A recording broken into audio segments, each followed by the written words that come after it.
Next,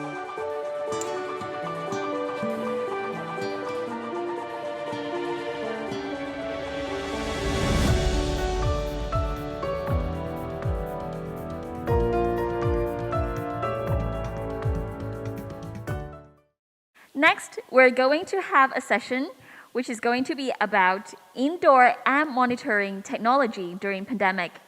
And welcoming on stage will be Dr. Anthony Law, Chief Technology Officer, NSC Solutions Limited. Please welcome.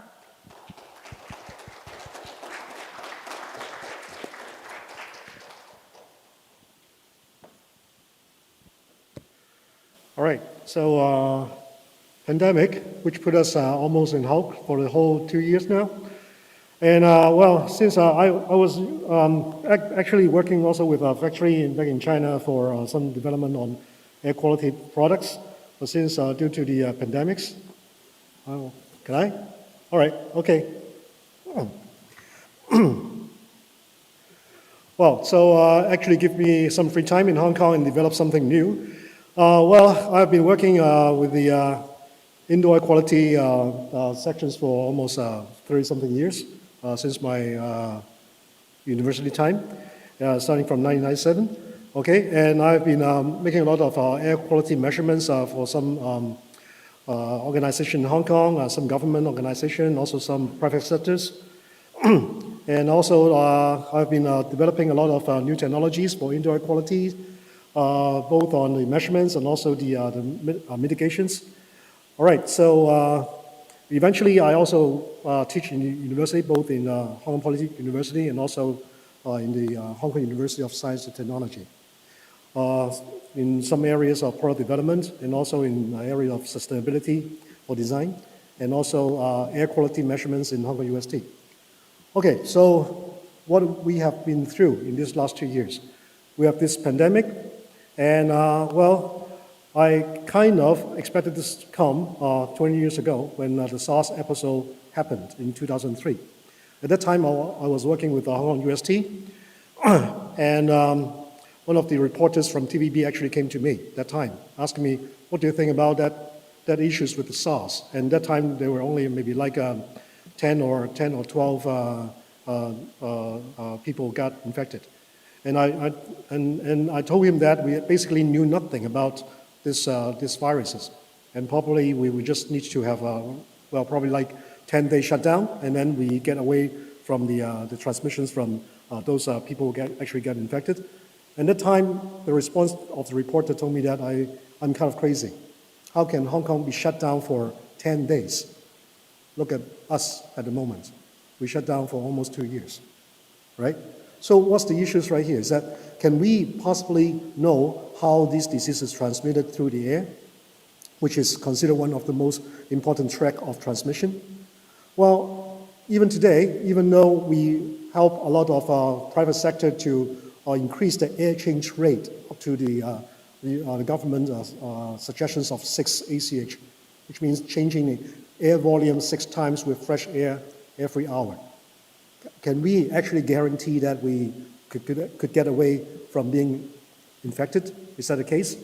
Well, simply just one analogy.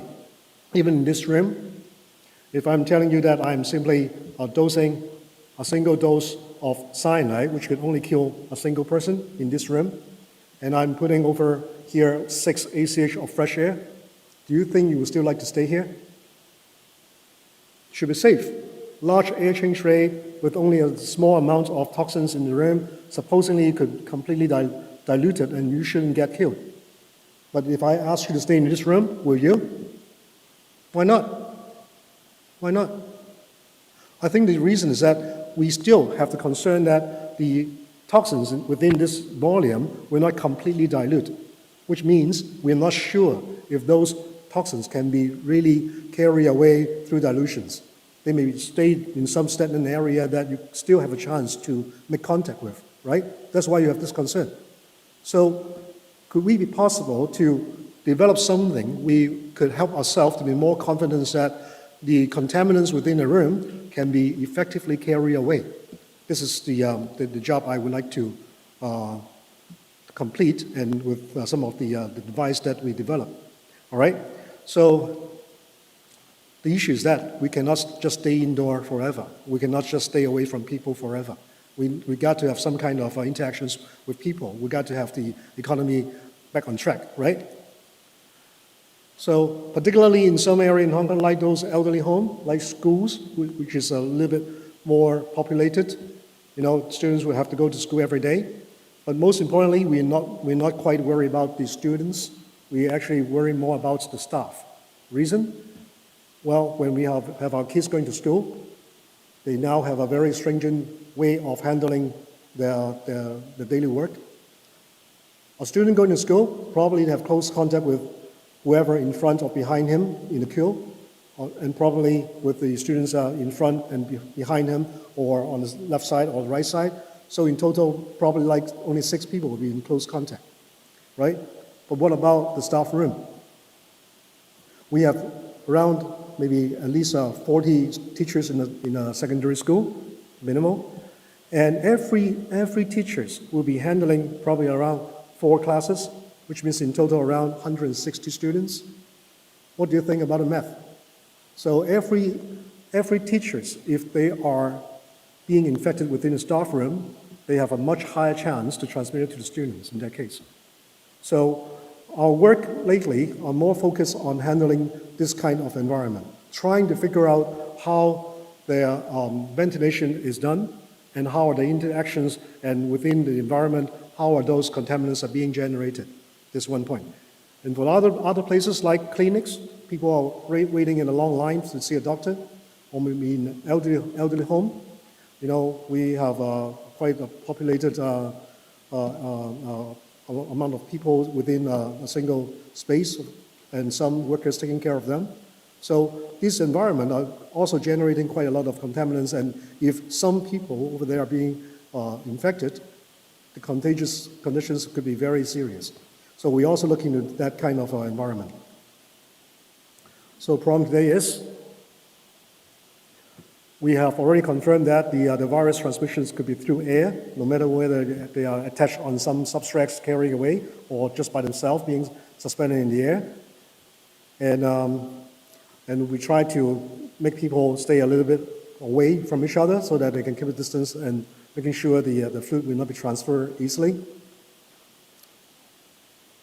Also, that we also found it's very, very difficult to perform effective risk assessment, as there are so many people moving around and having this kind of interaction as well. So what we can do is that if we can possibly develop something monitoring the environment continuously and trying to make some sense out of the variation of the airflow conditions, then we may have a chance to do something in advance to avoid people having this kind of contagious disease to be transmitted. So what is needed? We need something very low cost, so everybody, private sectors may actually afford that. We need something have a very rapid response. We need something that could actually allow professional analysis, even without a professional on site all the time.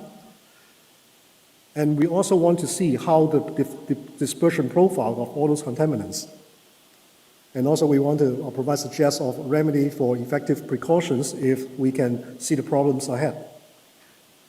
Of course, we want to have the actual validations over remedy when things are being optimized and being improved. So,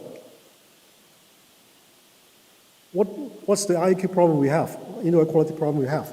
We stay in a room which is enclosed, and almost every bit of the objects within this room is generating certain types of contaminants. The carpet's generating VOCs, people are generating particles, generating bioaerosols. Even the heating elements everywhere is actually enhancing all those pollutants to emit from where they belong to. And also people will be finding themselves not quite comfortable when they are exposing themselves to fluctuating thermal conditions, things like that. So how are we going to do some ventilation or mitigations to help the environment? So we always heard one of these quantifiable numbers to see if we are actually safe. It's called the ACH, air change per hour. What does it mean? It means if we could change the volume of this room of air with fresh air 1 time per hour. That means it's one ACH, change for 1 time per hour. So if we want to have this whole room to have the environment up to the standards like 6 ACH, which means we have to provide fresh air from outdoor to change this volume of the room for 6 times an hour. So it's quite enormous. And that actually goes to another problem.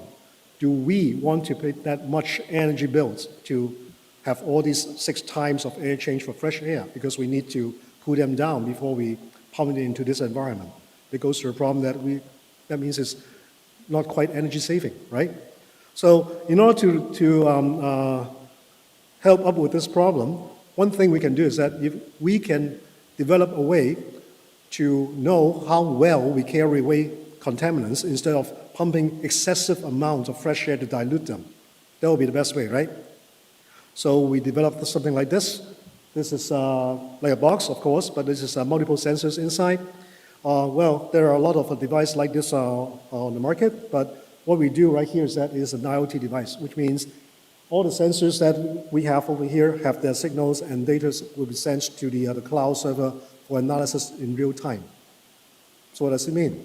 It means that we know our conditions in different air quality parameters almost every second. Why do we need so much data? Well, in fact, we don't quite need to know exactly the contents of the levels of the contaminants inside, but we are more interested in knowing how they are varying during time. Because the variation will tell you a lot of story. The variation will tell you if we are able to take care of them or not. The variation will let you know that if the patterns could be compared to the past data and project to the futures and telling you whether your system is working properly or not. Okay, for example, if we have a room, having all these contaminants of CO2 level right here, at this moment around 800, well, which is considerably good.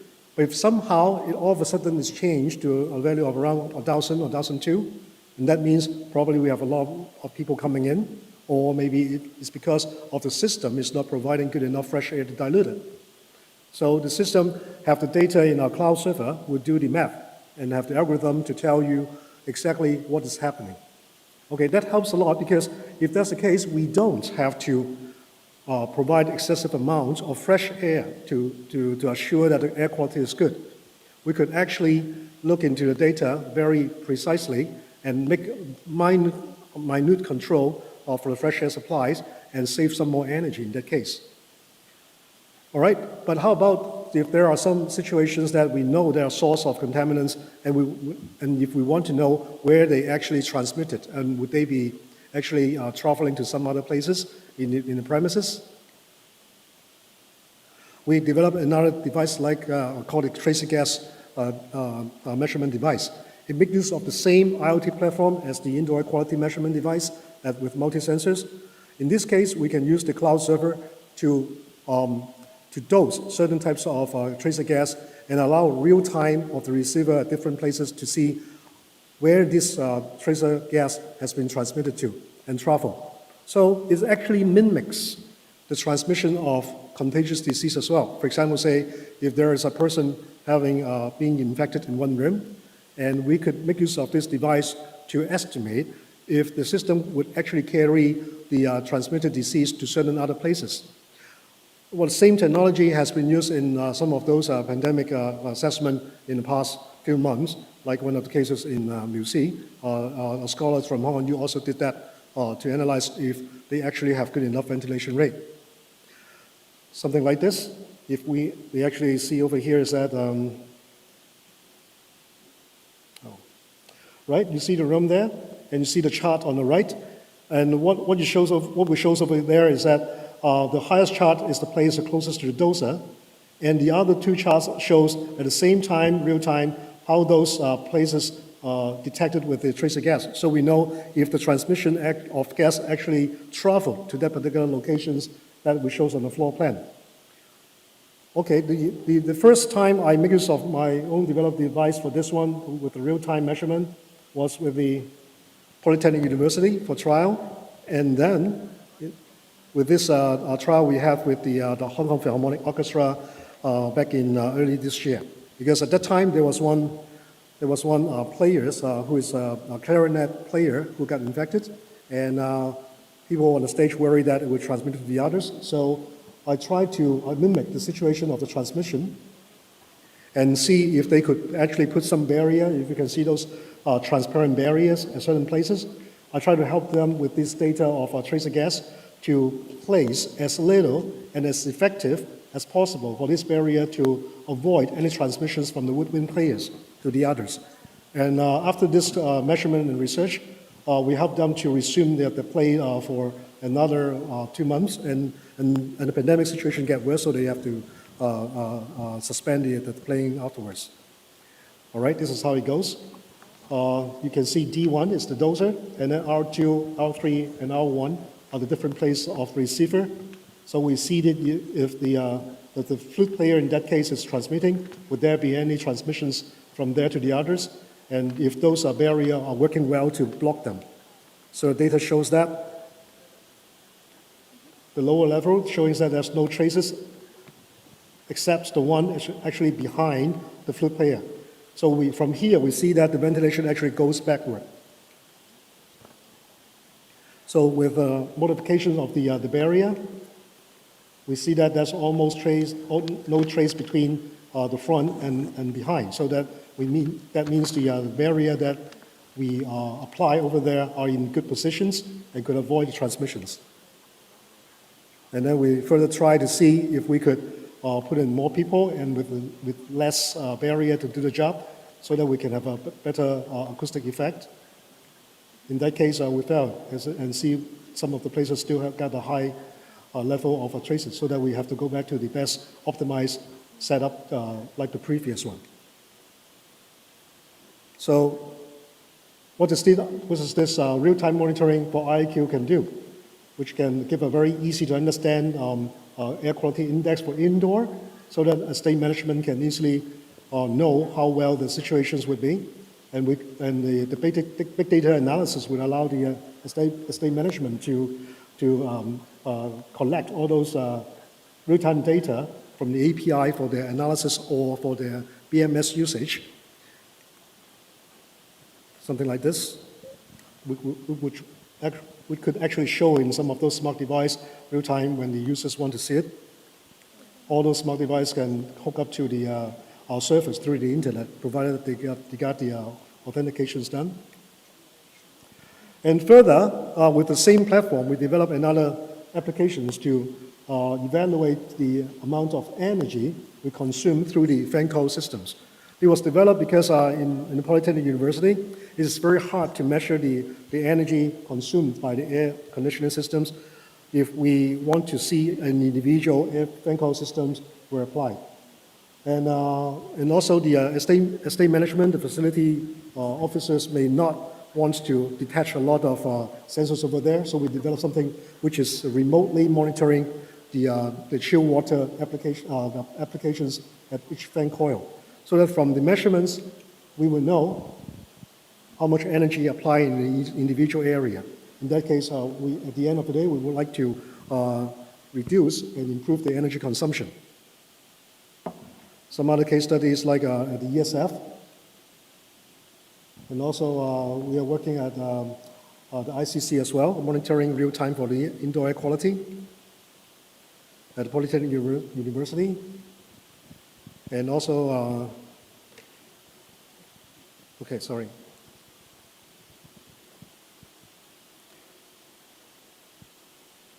And also have some restaurants and cafeteria at the high schools and some places where more people are vulnerable to the environment. And we later developed also the indoor environment quality sensors with the airflow measurement as well, which is not easily found on the market, because the airflow measurement will tell you how the draft of the air quality would be, so that we will know where the contaminants travels from place to place in conjunction with the tracer gas measurement results. All right, those are the cases I want to share with you. So I would like to pass the time to the next speakers. Thank you. Thank you very much. Thank you very much, Dr. Law. Thank you. Please be seated. Thank you for sharing so many actual cases for our reference. Next, please join me and welcome our next speaker. He is Mr. Russell Yao, founder, One Source Limited, and he will be sharing on the topic Achieving Health and Wellness Through Scientific Research and Ingredient Selection. Please welcome Mr. Yao.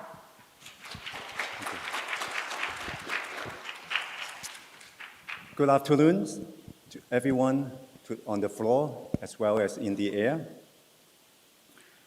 We are in the middle of pandemic, and Halloween is around the corner.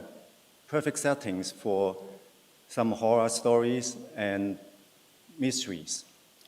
I would like to share with you a mystery today. Whenever we pick up a product, we should see an ingredient label like this. Have you ever wondered what these chemicals with long syllables are for? And do we even need to care what they are? For most of us, they are like a blur and a mystery. Reuters has reported that we have come in contact with over 500 chemicals a day. And some of these are very harmful to our health. If you don't believe, let's see. This report is the latest report from Eurostat showing the amount of harmful chemicals being consumed by the Europeans in the past 16 years. Let's look at 2019 alone. There are over 200 megatons of harmful substances being consumed in EU alone.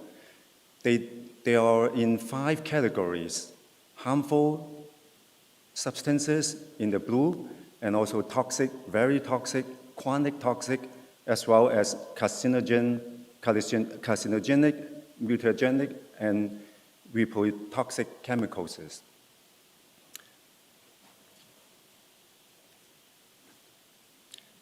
They are harmful to our environment and also to ourselves. EU is only accountable for less than 10% of the world's population. Imagine how much the world is consuming as a whole. That is mind-boggling. No wonder we have so many health issues nowadays. Many of the harmful ingredients are endocrine disrupting chemicals. They affect our hormones, both in male and female, causing cancers. Since they are tingling with our hormones, they insert lots of uncertain health effects in our generations and generations to come. Here's a report from the Hong Kong Anti-Cancer Society. As you can see, the chart here, breast cancer is rising exponentially. Although there are many factors causing cancers, but endocrine disrupting chemicals definitely play a significant role. Sorry for delivering more Halloween data. According to Hong Kong Anti-Cancer Society, by age of 75, 1 out of 5 women will get cancer. Even worse for men, 1 out of 4 men will get cancer by age of 75. Here's another news with a very big corporation and some very trustable brands and a very bad health conditions. So don't let this mystery of unknown substances steal our life. Now get back to my question in the beginning. Most of us got blurred out by these sophisticated names let alone understanding the safeness of these chemicals. What if we have a platform that can intuitively review the safeness of these chemicals, like this? One source has developed a ranking system, provide a potential risk index to every chemical compound and product. We have a color scheme system similar to the traffic light signals. Green is good, red is bad. Somewhere in between are those need to be alert. We also assign a ranking of 1 to 10 to detail the hazard levels. The higher the number, the higher the risk.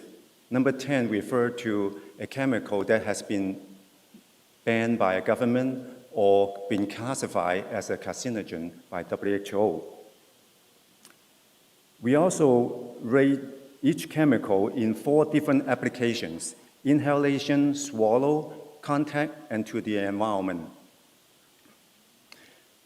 As a ranking system, credibility is our number 1 priority. Our data sources are from world's renowned organizations, government agencies. We have over 70 data sources, and we vetted over 50,000 research papers and journals. Here's an example from our website screen capture. This identifies the level of descriptions.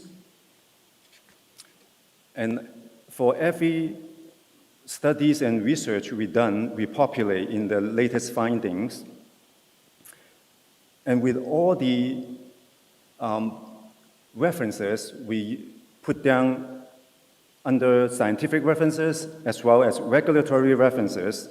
We don't take no blogs, no he said, she said. Everything is by the books from well-organized organization. We take pride in our research. We have done all this heavy lifting, so you don't have to. And we even include medical journal IDs to support our claims. Here's a screen capture from our web portal by simply entering a brand name. This particular case, you have 575 products associated with this brand.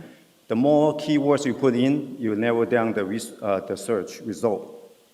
Here's a live example, a mother validating a product she's going to use on the baby. Luckily, we help them screen this product. So no more mystery, no more risks. We have performed a risk assessment on the 300,000 products that in our database. Here's the rating distribution. You can see on the right, we find that 19% of products are rated highest risk. And if you look at the 7, 8, 9, and 10, they are about 40%, which echoes the Eurostat reports. Because we have such a huge database, we are able to build this world's first product filter by health conditions. A caretaker, in this case, with 3 clicks, can filter out 95% of the products with concerns. And here's a comparison with our platform with other platforms from the USA, Canada, and Switzerland. We believe we have much superior functionalities, and we received some ESG and SDG awards this year. And we are actively working with some vendors in the product selections and R&D refinements. And this is our Google Analytics. In the last 3 months, we have close to 16 million impressions, and over 96,000 engagements.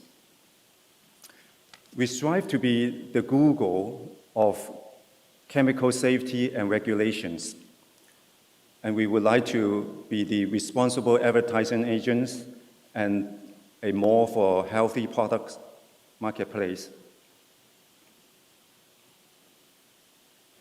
ESG embraces every sector of business and our society. At one source, we focus on the social aspects of preventive healthcare and safety, and extend horizontally to take care of our environment as well as business ethics. Come and partner with us, and please visit onesource.com today.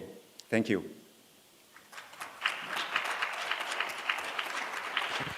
Next, we would like to have our next speaker on stage, and he is Mr. Danny Young, co-founder and CEO of Prenetics Group. He's going to present on the topic COVID-19 and the trend towards self-testing diagnosis. Please welcome Mr. Young. Hello. First of all, thank you, World Green Organization, for having me. Dr. Yu for having me, Wise. My name is Danny Young, CEO and co-founder of Prenetics. And then, so certainly, I think key thing I want to talk about today is basically COVID-19. So certainly, of course, it has impacted us in many different ways. So certainly, just give you guys a background-wise, Prenetics, we started as a genetics testing company.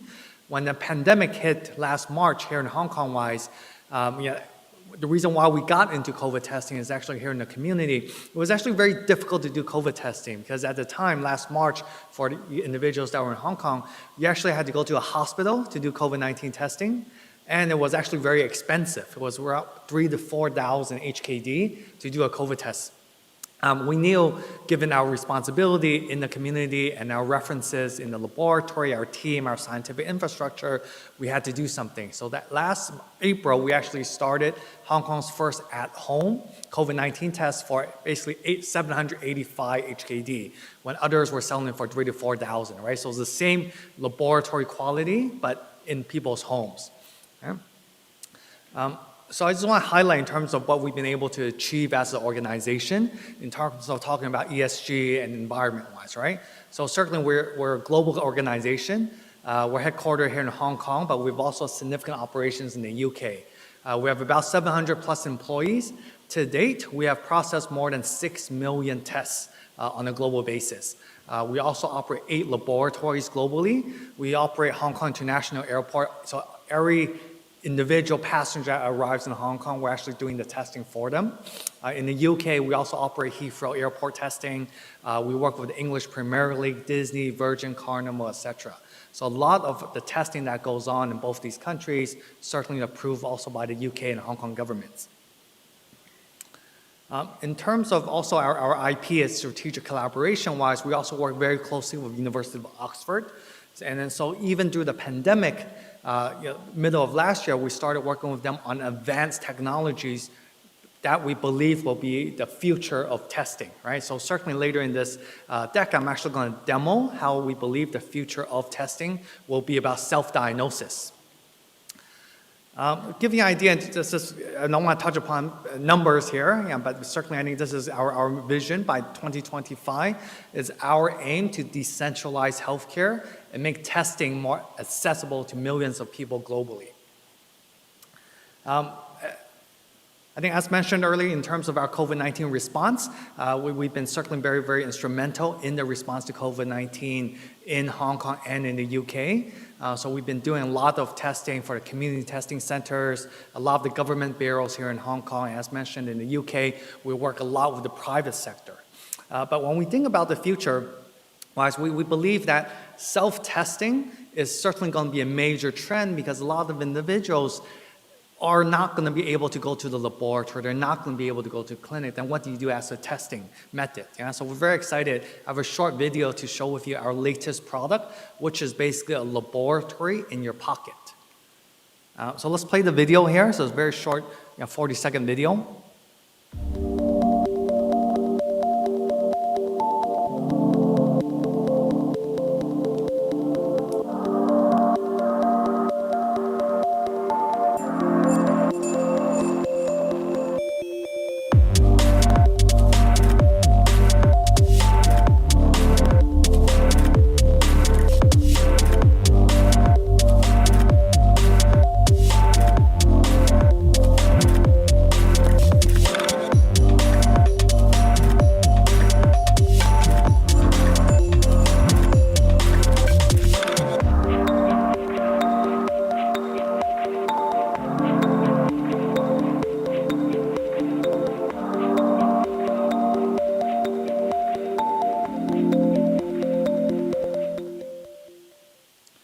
yeah, as you can see with this device, we believe this is a game changer of the device because so certainly I actually have it here with me, right? So very, very small, rapid, portable, so you can take this anywhere.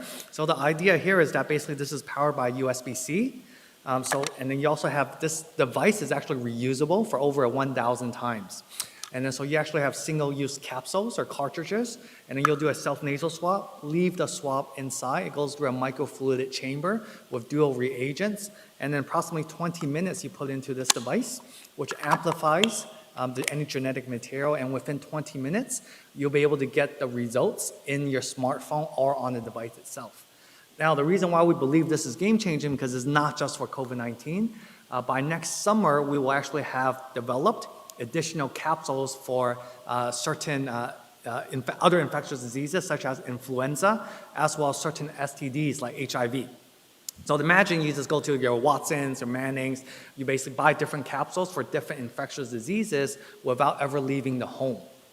And so certainly I think we just started rolling this out. We're already talking to multiple governments as well as countries about scaling this product out because again, the key thing for COVID is actually speed to results is very, very critical because I'm sure if you guys remember last year, the challenge of COVID was that laboratories were very backlogged with testing and it takes 2, 3, 4 days to get results. And then if you can shorten that to 20, 30 minutes, that's significant. As well as I think when we think about travel in the future, borders or arrival testing or departure testing is going to require rapid diagnosis. Right? So I think that's going to be the future in terms of how we do that. So that's one product. Another product I think that's also going to be a game changer. I mean, how many people in here have ever taken their own blood? Yeah? Probably not, right? So I'm actually going to show you on stage how I'm going to take my own blood. Yeah, but it's painless. So basically, I have this pouch here. This is actually a warmer. So I'll put it on my arm here. So I'll just warm up my arm to actually get the blood flowing. Right? Because I think for taking blood, a lot of individuals are actually very scared of needles. And certainly you also have to go to a clinic or a hospital to be able to do so, right? And you also need to train phlebotomist actually to take your blood. And then so what I'm doing here is actually I'm warming my arm with this silicone patch, right? And then actually I have a device here, which I'm gonna actually put onto my arm, and it actually has 30 microneedles. So actually when I put it into my arm, I actually don't feel anything, right? So it's actually painless, right? I hope it works, yeah? But certainly the idea is that with the 30 microneedles, you don't feel any pain, and then within 2 minutes, the blood will actually drip from my arm here on the top here into this tube. And all I have to do is actually press the button. Right?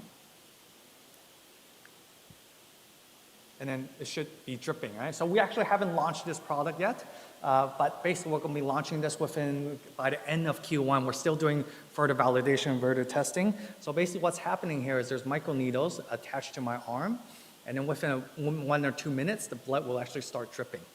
Right? So I think ultimately we believe that there's a significant future in terms of self-diagnosis and self-testing. So this is also another product that we're launching in end of Q1. So this is a non-invasive stool DNA test for the early detection of colon cancer. And the alternative to this is actually a colonoscopy. I'm sure no one likes to do colonoscopy here. So again, we want to change how healthcare is done and make it much more accessible to everyone without actually going to the clinic or the hospital, right? So you guys can see there's actually blood dripping from my arm, right? But I didn't feel a single thing. So the idea is that we'll actually be able to mail this blood collection device to everyone's home. And then basically you mail this blood device back to our laboratory and you'll be able to get results in basically the 24, 48 hours without ever leaving your home, right? And then a lot of elderly individuals, you think, they don't want to go to the clinic or hospital because they don't want their fear of needles. And a lot of people also can't get their needles because of the veins, right?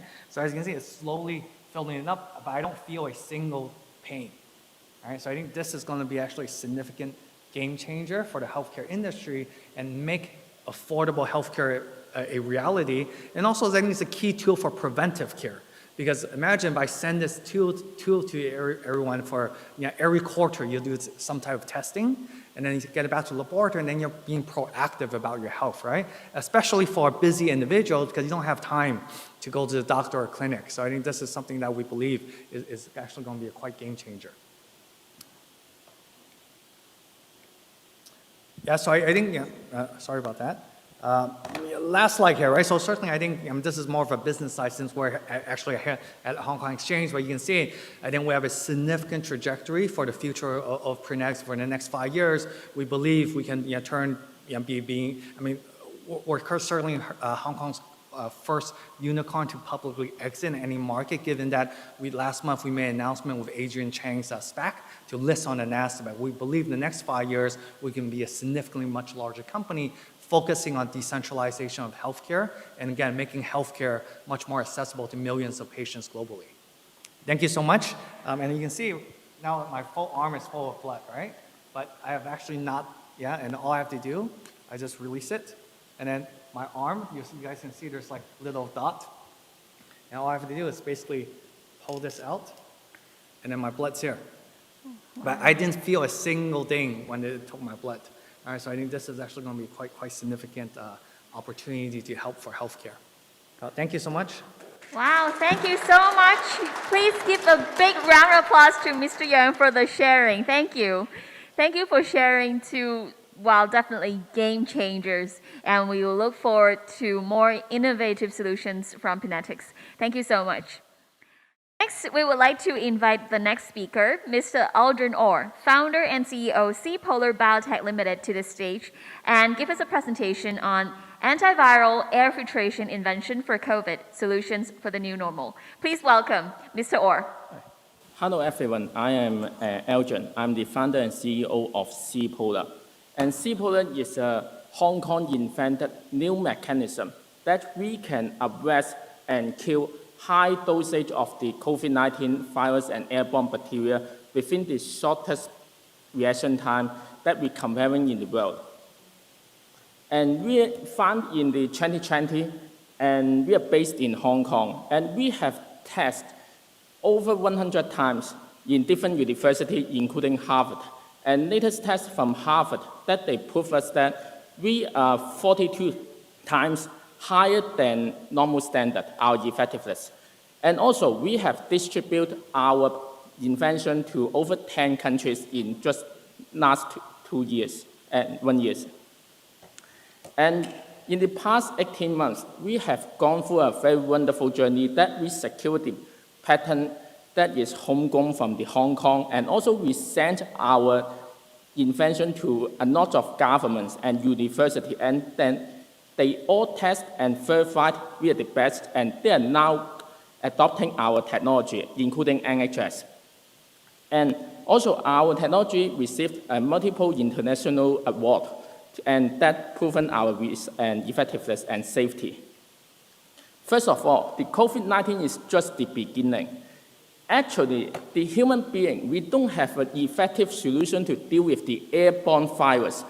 And also the pandemic, it is not just a single event. We are expected we will face multiple pandemics in maybe in the next 100 years, and in the past 100 years, and we experienced 12 pandemics, and 6 of them are airborne transmitted.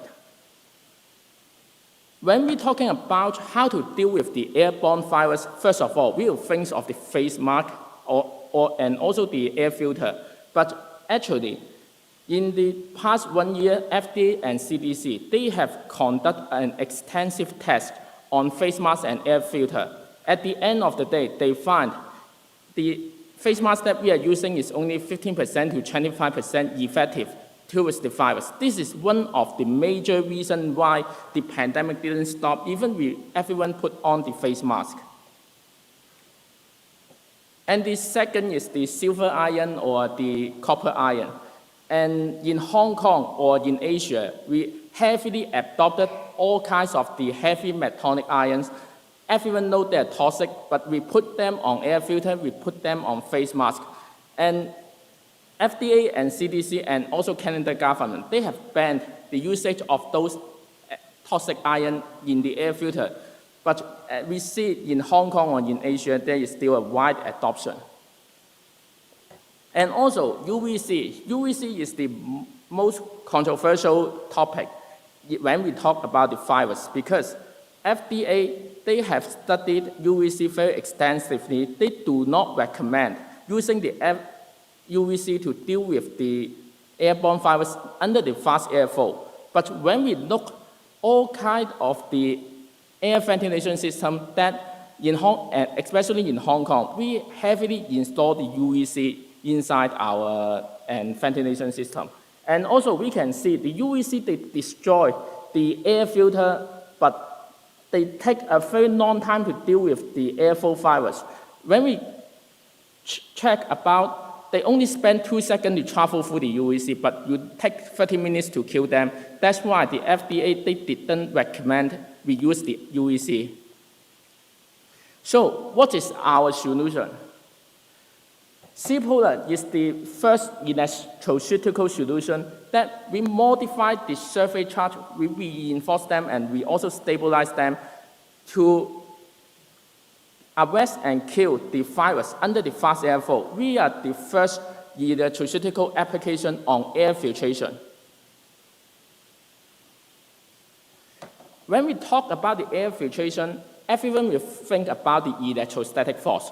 But actually, using the electrostatic force to deal with the airborne virus, it is a wrong approach because the protein, the virus, the bacteria, they all carry the negative charge.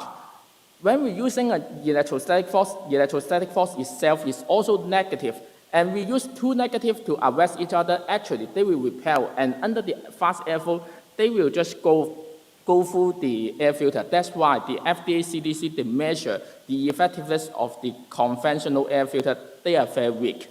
So if we know they are negative, then we use a strong positive. And C-Polar, we managed to stabilize and reinforce a strong positive charge on the filter surface. That we find, once the virus, they approach our filter fabric, we spend less than 5 minutes to tear off their RNA structure, so it is a much safer approach than the conventional one. And this is our short conclusions, that we use less than 5 minutes to kill over 99% of the virus and bacteria, and if we're comparing all kinds of the existing technology in the world, usually they will take around 20 minutes, 25 minutes, or 30 minutes to deal with the airborne virus. And because we are not using the toxicity to kill the virus or bacteria, we are as safe as a paper napkin. And maybe you may think we are too good to be true. So in the past 18 months, we have sent our materials to many universities and testing labs that also include the Harvard Medical School and also the Finland Temple University and Czech Academy of Science. And all of them, they show a very positive and promising result. And also, this is the patent technology that we already cover 115 countries, and we have a lot of safety standard and certification to prove we are safe for human being. And also, C-Polar technology that we received the exemption in just 30 days. When we comparing other technical paths that is invented in Hong Kong, they usually spend over 2 years to get the US government approval or endorsement. But after we summarize all of the testing reports and our technical path to the US government, they give us a fast track that they only spend 30 days to grant us the approval. And also they verify we are the effective and safe virus physical barrier under the fast airflow. And I would like also to introduce the development of the C-Polar today. And our first application will be the air filter. And we intend to install our fabric material under the ventilation system. Once the air they flow it through, our fabric material that can arrest and kill high dosage of the virus. And also, it will be the energy independent, and we are using the minimal energy loss to achieve this function. And this is our product form today. And this is the air filter that we modified by the C-Polar.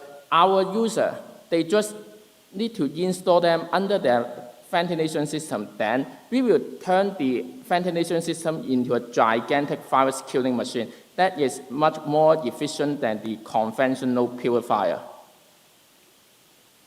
And this is also some showcase and photos and in Hong Kong, we installed over 12 Class A commercial buildings and shopping malls.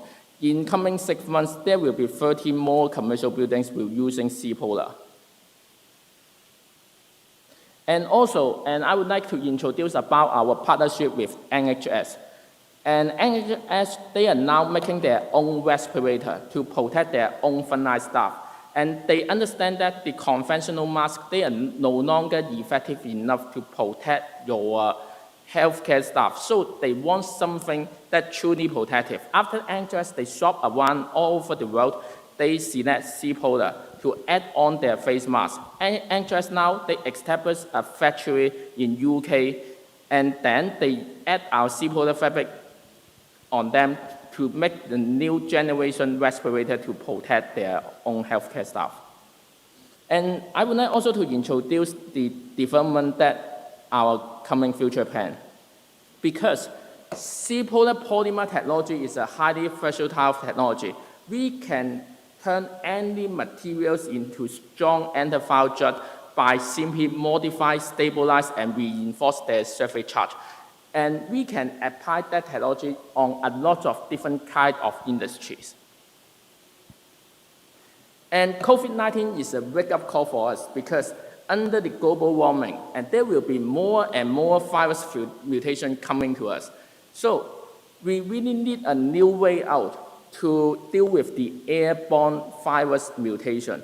And we hope, and with the C-Polar, that is a proven and a much stronger and affordable solution, we can solve out this problem to everyone. Thank you. Thank you very much, Mr. Orr, for the presentation. Thank you so much for your sharing. Please be seated. I'm Eunice, your MC for this session. We will now begin our next session about Asia-Pacific Green Deal, New Business Opportunities. Please welcome Mr. David Morris, Vice Chair and Special Advisor, United Nations Economic and Social Commission for Asia and the Pacific, Sustainable Business Network, to join us on live streaming. Please welcome Mr. Morris. Thank you. Well, hello. I hope you can hear me. Thank you for having me. I'm joining you from Europe today, and it's a great pity I cannot be there in Hong Kong today. But I want to say a few words about how and why we need a Green Deal for the Asia Pacific and, of course, for the world. And I'm sorry that I missed your earlier session. I hope I'm not going to repeat anything that anybody else said, but there are a few things that, even if they have been said, probably need to be said again. And it is very clear at the present time, and as we head into the important leadership meetings in Glasgow, it's very clear that we're not on track to meet the requirements of the Paris Agreement or to address the science of climate change sufficiently to prevent a massive set of crises that are approaching and are approaching us within the next decade or two because of the change in the climate. Now, we've heard this so many times, so it doesn't require me to dwell on the problem. We all know the problem. I want to have a think and make a few comments about how we might try and work towards a solution, though. And I think this is something that we do need to talk about a lot more, because we have tended to talk about the problem, and perhaps sometimes talking about the problem of climate change paralyzes us. It certainly appears to have paralyzed leaders. And this is a significant problem for all of us, I think, because we do look to leaders at a global level to be able to address global problems. And we have seen in recent years a failure of global leadership. We've seen a failure of leaders of different nations to come together and to craft a strategy for cooperation. Now, it's not easy to do that because leaders are all in competition with one another, just as states quite often are in competition with one another, and that's normal. It's perfectly healthy for us all to be competing, just as in the business world.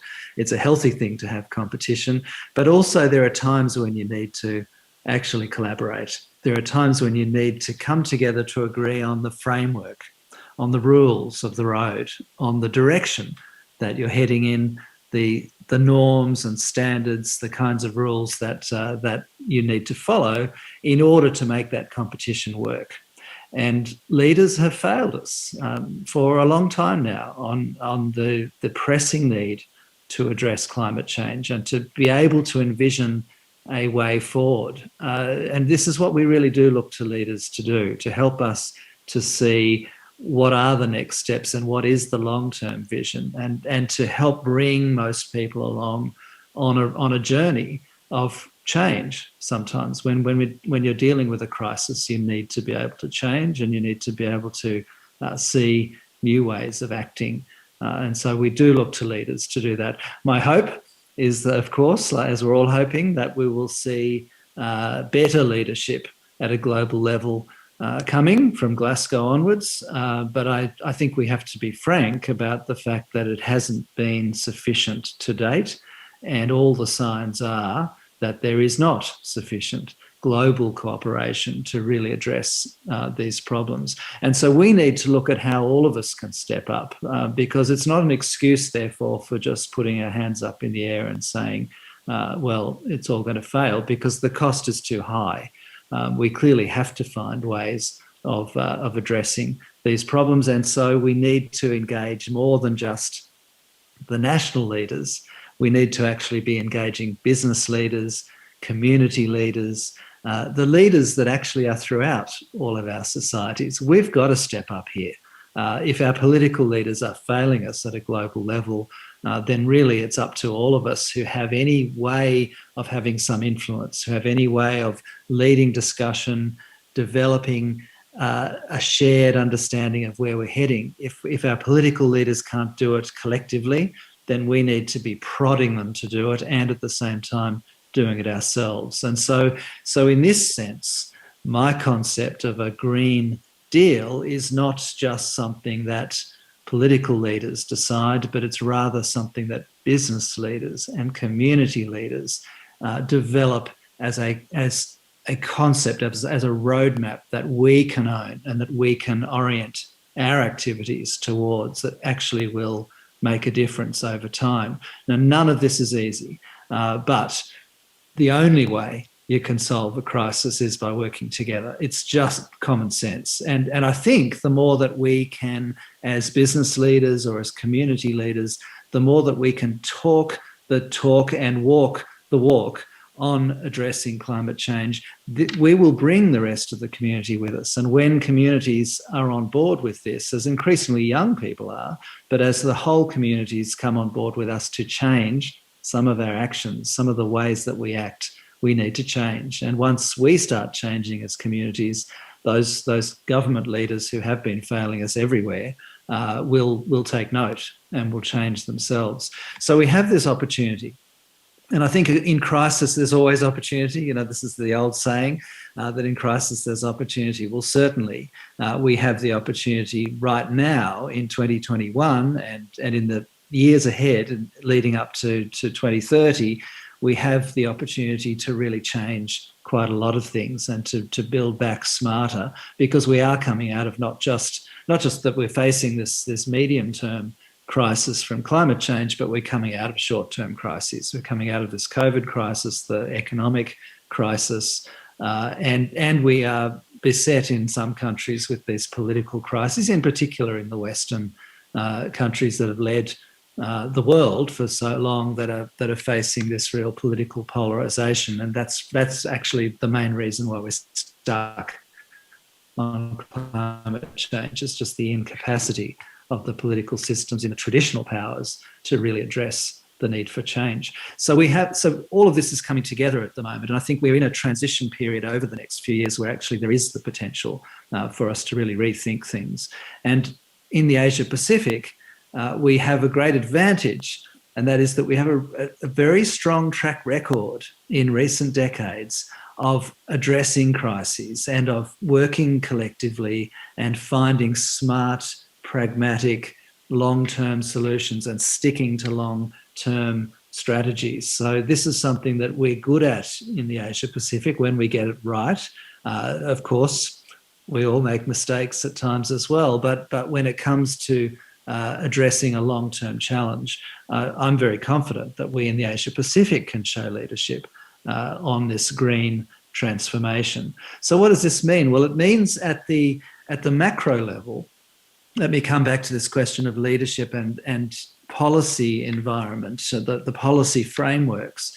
We do need to be bringing our leaders along. If they're not leading us, we've got to lead them towards developing the right policy frameworks for us to see this green transformation obviously in energy. I mean, that's the obvious one because it's the big easy win. If we can succeed here, if we can transform to green energy, then we'll actually make a big impact, obviously, on climate change. But not just energy. So clearly we've got to address this green transformation across all of the sectors in which we are producing climate change. And so we need to look at transport, and we need to have the policy frameworks in place here. It's not enough just to have business innovation, although that's critical, absolutely critical that we have the business innovation in these areas to take us on the green transformation. But we need the policy frameworks. We do, and this is where we can all be competing to be the best at electronic vehicles or whatever, but actually we'd actually need to have the governments to collaborate and to develop the policy frameworks so that your self-driving vehicle, your electric vehicle can actually cross borders for a start. You need to have the policy frameworks in place. In terms of urban development, I mean, we've got 3 million people a week moving into cities. We've got this huge urban transformation occurring in the Asia Pacific, more than anywhere else in the world, but of course it's happening everywhere else in the world as well, in Africa and other places as well. So this huge urban transformation at the moment, and again, we need the policy frameworks in place. We need the standards and the norms for how do we build these cities? How do we build green buildings of the future and the green logistics and transport and waste and all of those services within that urban development. And fundamentally, of course, we need to address the policy frameworks for agriculture and fisheries and for our food supply chains as well, because this is a fundamental contributor to climate change as well, the way we've been doing agriculture, and we've been damaging the oceans from the way we've been doing fisheries. So here again, we really need to rethink, and it's a huge business opportunity, because if we can crack this, if we can solve this and find the new greener ways to do agriculture and to do fisheries, we're green or blue, depending on whether you're on land or in the sea, but even dryland aquaculture as well. There are areas in which we now have technology that's going to guide us significantly, and of course in our management of waste as well. So right across all of the sectors of our economy, we need significant transformation at the moment. And to conclude my comments, we all need to be leaders in this. We all need to develop a new green way of thinking, a new business model here that will bring the profits in time, but it's going to require a new way of thinking. What are the needs? What are the challenges? What are the conditions? Because it's all changing. It's all changing now. I hope that we can invite you all next year to our United Nations Asia Pacific Business Forum, which is going to look at all of these questions and look at what are the specific actions that we need to take to build an Asia Pacific Green Deal that will put business right at the heart of leading this green transformation in the Asia Pacific. Thank you. And now let's welcome our next online speaker, Mr. Dennis Yang, CEO, Shenzhen Shihu Corporation Limited, to give us a speech about carbon neutral credit, new platform to address emissions in transport. Thank you, Mr. Dennis Yang. Dear ladies and gentlemen, Good afternoon. I'm Dennis, the co-founder of Shenzhen Inclusive Carbon Technology Company Limited. Today, we are very honored to be able to share our thoughts and progress in carbon trading and carbon neutrality with all experts and friends. We shall start with our Shenzhen Inclusive Carbon Technology Company Limited introduction. And secondly, our views on the current China carbon market. Thirdly, product development in carbon trading. Then, several case studies to share. And lastly, goals and visions of our company. Now, we would like to share with you on 2015, one summer afternoon, lunchtime. In our office, Joey, our admin manager, is walking out with me for lunch. Along the office hallway, all our colleagues have left the office. We notice computer screens and USB fans on the desk is still operating. I asked Joey, Mother Earth is getting hotter and hotter every day. What do you think every one of us can contribute a little to cool it down? Joey replied, Dennis, you're right. Colleague feels it's hot too, but after lunch, they wish to start work immediately. So they left the fans on to cool their seats. From this experience, it makes our team to think how a simple green action should create value for every individual. I remember another incident. On 2016, one summer morning, Joey and I were in a rush for a meeting. We stood by the road to hail a taxi. Many empty public taxis bypassed us. Joey stopped me from flagging them. And I asked Joey, we are in a hurry. What's your arrangement? Joey replied, I'm using the app to call a taxi. It rewards us from deducting our taxi fare. This incident tells us that reward system will motivate people to change their habits. From the above two experience, when we established Shenzhen Inclusive Technology Company Limited in 2015, we created a new C2B2B business model to adapt to the carbon ecology. We provided a one-stop green assets and carbon neutrality solution platform. Our team combines technology with financial implementation to create solutions to reduce carbon emission. So now, let's look at the current China policy of carbon pay. In September 2020, Chinese President Xi Jinping pledged at the United Nations General Assembly that China would reach peak carbon dioxide emission by 2030 and achieve carbon neutrality before 2060.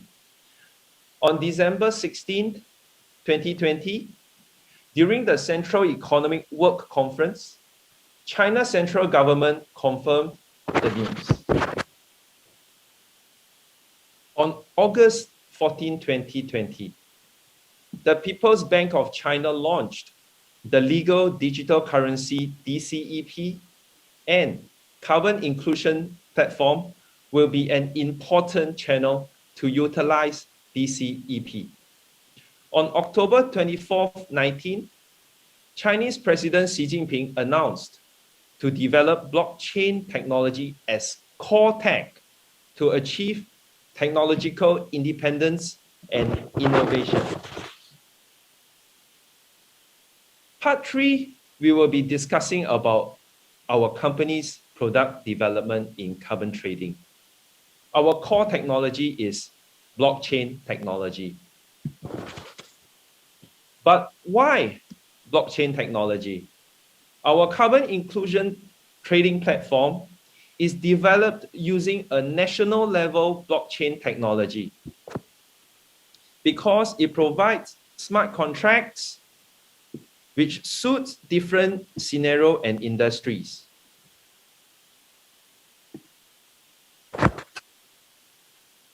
Blockchain technology also provides data security for decentralized calculation and storage. Decentralized calculation best fit the carbon industry scenario because carbon emission and carbon neutrality usually happens separately.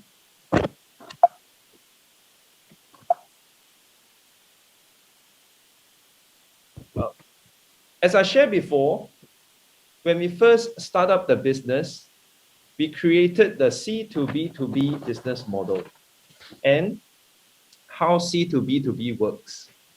C2B helps promoting green actions, captures green practices of individuals, allow businesses to reward individual green actions by giving incentives. To B, we serve enterprises into carbon emission awareness, provide ideas and innovations to reduce their carbon emissions, advisory on how carbon credit can be created, capturing carbon credit, stores, and maximizes its value through financial instruments. Lastly, B2B. B2B connects entities with national carbon emission rights exchange.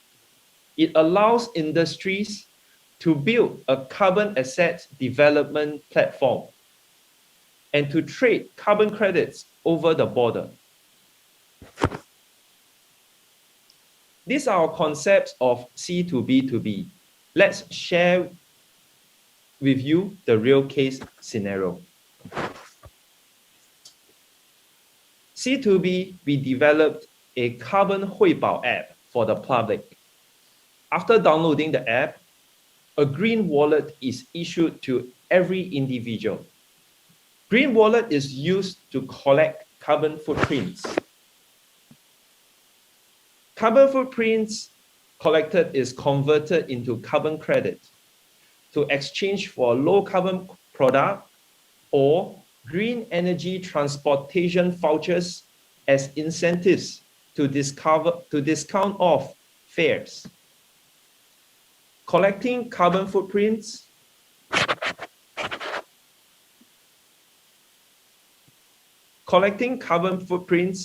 it allows carbon assets to pool in the business entity. Business entities can trade off their carbon assets through our platform.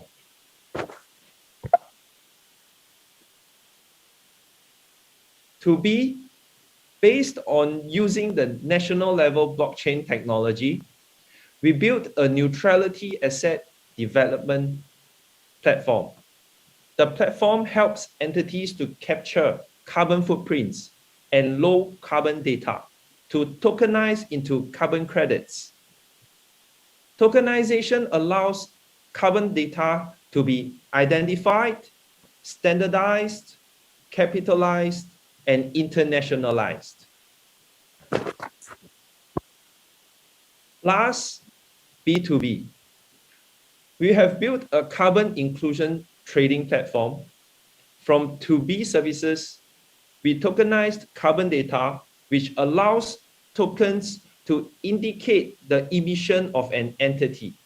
An entity can be an organization, from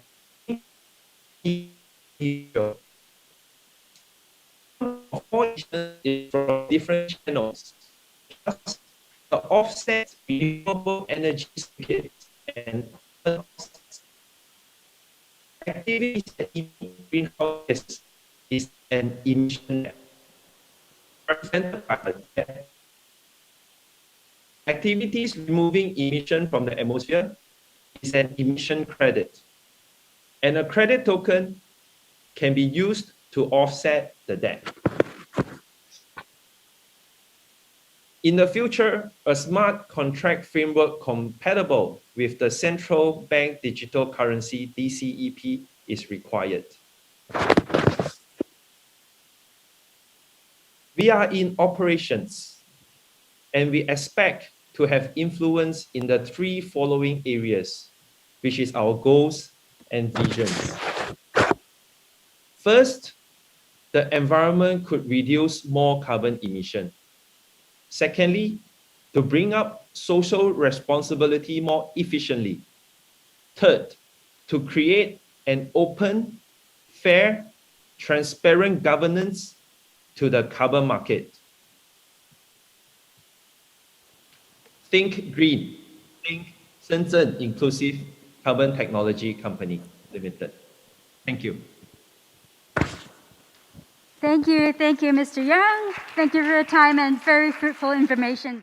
Now it comes to our next session of Create Sustainable IT Solutions, Driving Circular Economy. Please welcome Mr. Casey Fong, Chief Technology Advisor, Hong Kong and Macau, Hewlett Packard Enterprise, to the stage to give us a speech. Thank you. Here's the time.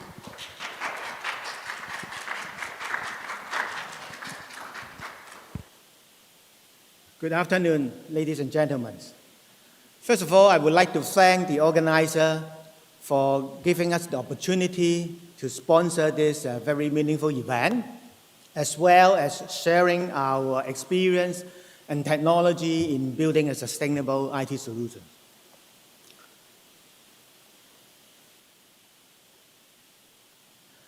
Okay, before I get into the presentations, I would like to use one slide to give you an overview of our company, HPE, Hewlett Packard Enterprise.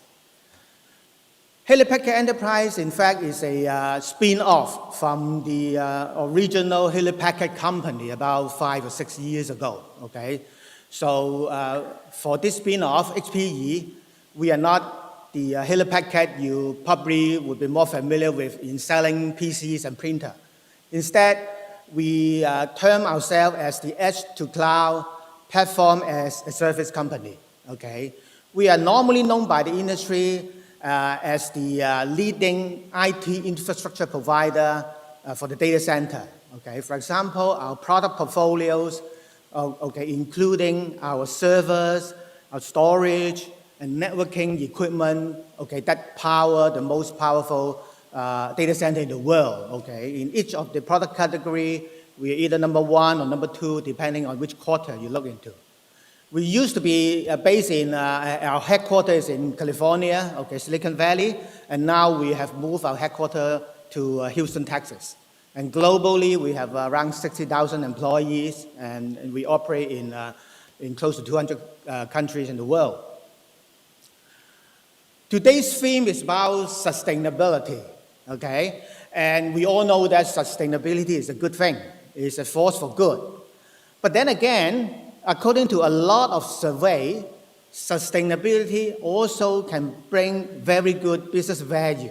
Okay, from a lot of the study, if company has good sustainability practice or ESG practice, they normally would outperform their peers by quite a lot. Okay, so it becomes senior executive agenda right now, okay, not just for the whole, for the good of the whole, okay. They have to practice. They have to put good sustainability practice. But implementing a good sustainability practice involves quite a lot of challenge. In particular, today we are all talking about digital transformations. As you know, when we talk about digital transformations, okay, the core is you need to use more digital technology, use more computer. And computer require power. That means you need more power, you generate more heat, okay, so that becomes kind of conflicting, okay. By doing more digital transformation, are you less sustainable? Are you less socially or environmentally responsible? That may not be true, okay? If you can practice or implement good sustainable IT solution, you still can maintain a very good sustainability practice, okay? But then again, sustainability or ESG in general means more than just power consumption, okay? There are a lot of things behind, okay? The material you use, how you handle waste, and what kind of labor you use, they're all being counted as part of your ESG practice. And there are a lot of new regulations coming into place that require corporate to follow. And of course, different stakeholders have their different expectations, and you need to follow that continuously. So we believe we are a good partner if you want to advance your sustainable future, okay? In particular, when you need to implement your digital transformations. For us, okay, more than 30 years ago, we already put sustainability, recyclability into the design of our products. So we have a lot of experience in doing that. And we help a lot of customers to build their sustainable IT solutions. And also, our technology has powered a lot of innovations that helps to put in sustainability controls and practices. And don't take our word for this, okay? And we are recognized by a lot of the industry analysts as being the leader in a lot of different areas of sustainability practice as well. And for us, we are also one of the few IT companies that has a very well-defined climate goals, okay? For example, we are committed to become carbon neutral across our value chain by the year 2050. And we also set up intermediate targets, okay, to be achieved by the year of 2025. For example, one of the bold target that we have set for ourselves is by the year 2025, we have committed that the energy performance of our entire product portfolio would be 30 times better than our product portfolio in 2016. So this is one of the intermediate goals that we have set for ourselves. Okay, that indicates how serious we are in practicing sustainability. The way we help our customer to accelerate their sustainability strategy, normally there are three ways, okay? First of all is we would help our customer to implement their digital transformation initiative in a very sustainable manner, okay? Just how to use the technology. Secondly is we help our customer to reduce the risk and cultivate a circular economy. So that's how they do the asset management, how they retire the technology and refresh with new technologies and all about that. And thirdly, of course, with our technology, with our skills, with our experience, we also help our customers to embark on new innovation initiatives, and a lot of those innovation initiatives today are related to the environment, related to sustainability. So these are the three ways that we are helping customers to attain, to accelerate their sustainability strategies. Okay, getting into more detail, how we help customers to implement digital transformations in a more sustainable manner. Okay, we help them gain operational efficiency through using a lot of the advanced technology like AI. And we also help them implement their technology footprint in the most efficient manner to reduce their footprint and the energy usage. Of course, on the financial and environmental side, we also help them to better utilize or better invest in their technology. We got a lot of success reference like Wipmo, which is a payment company in India, and also Nokia. They use our service, they use our technology to help optimize their energy footprint for their data centers. Okay, these are some of the detailed tactics we normally use. For example, we do assessment of where we can achieve efficiency gains in, for example, energy consumption or power power usage, and also most importantly, we help our customer right-size their infrastructure implementations, and also operationally how they can continuously optimize their technologies. Another way is on asset management. In order to achieve sustainability, not only is how you can optimize the usage of technology, you also need to care about the entire asset management of how you source your technology and how you retire your technology and things like that. And of course, we always want to cultivate a circular economy. For example, our asset upcycling program that help customer to recycle, or we buy back asset from our customer and then refresh the technology. And at the same time, we also can provide additional money for the customer to invest in innovations. So this is how we normally help our customer to reduce risk and cultivate a circular economy. For example, in the last 4 years, our accelerated migration and asset upcycling service has in fact infused $1.6 billion back to the customer because of recycling, because we have a technology refresh center that can take back the asset and then reuse and then remarket and recycle the technologies. And at the end, we even produce a sustainability report to our customers so that they can use, in order to satisfy their sustainability goals and metrics.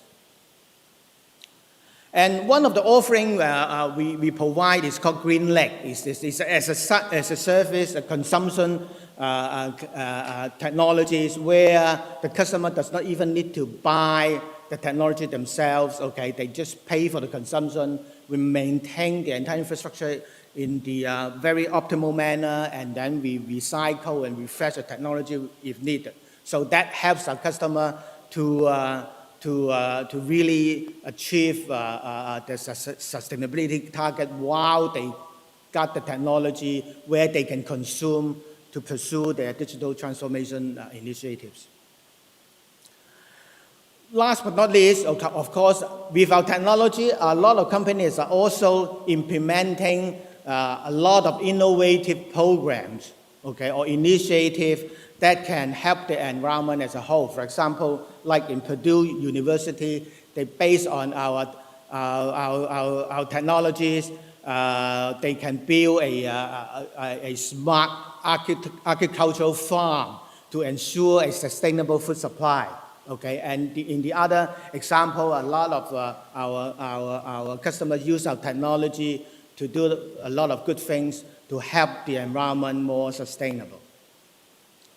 So as a summary, we believe we are a good partner. If you want to put sustainability into your IT strategy, as part of your IT strategy, and you want to build a sustainable IT solutions, because we are a leader in this sustainability practice or in implementing an IT solutions, and we can help you to implement an end-to-end sustainable IT strategies.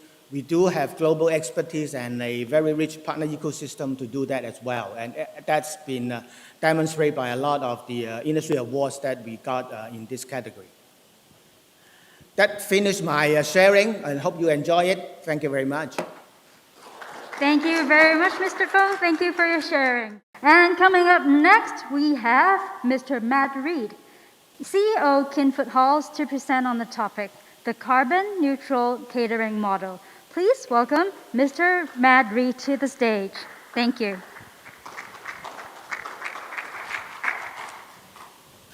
Hello, everyone.